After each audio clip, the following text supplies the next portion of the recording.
Good morning students. आज आपण साध्या वर्तमान काळाची वाक्ये अभ्यासणार आहोत. मागच्या क्लासमध्ये आपण साधा वर्तमान काळ, त्याची रचना आणि त्याचा उपयोग हे अभ्यासले होते. तसेच वर्बसोबत यस लागतं केव्हा लागतं हे आपण अभ्यासलं होतं. तर आपण आज त्याची प्रॅक्टिस करूया. मला वाटतं, आय थिंक. यामध्ये मला वाटतं, मला म्हणजेच काय आय, आणि वाटतं थिंक. तर सब्जेक्ट कोणता आहे? मला म्हणजेच आय, आणि वर्ब वाटतं म्हणजे think. Subject plus verb plus object. साध्या वर्तमान काळामध्ये क्रियापदाचं नेहमी पहिलं रूप येतं म्हणजेच V1. तुला वाटतं, यू थिंक. त्याला वाटतं, he thinks. He thinks yes का लागलेला? कारण की ही काय आहे? एकवचनी, म्हणून थिंकसोबत यस हा प्रत्यय जोडला गेला.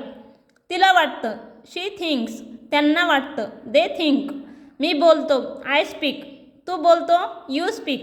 ती बोलते, शी स्पीक्स. आम्ही बोलतो, वी स्पीक.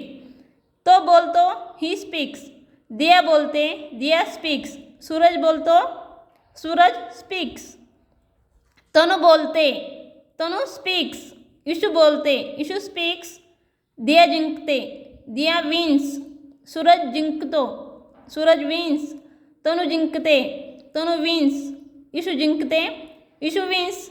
म्हणजे तुम्ही कोणतंही नाव आणि त्याच्यासोबत वर्ब घेऊ शकता, आणि जेव्हा एकवचनी करता असेल त्याच्या क्रियापदासोबत यस हा प्रत्यय लावावा लागतो.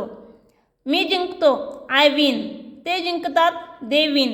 तू जिंकतो, यू विन. तुम्ही जिंकता, यू विन. आम्ही जिंकतो, वी विन. ती जिंकते.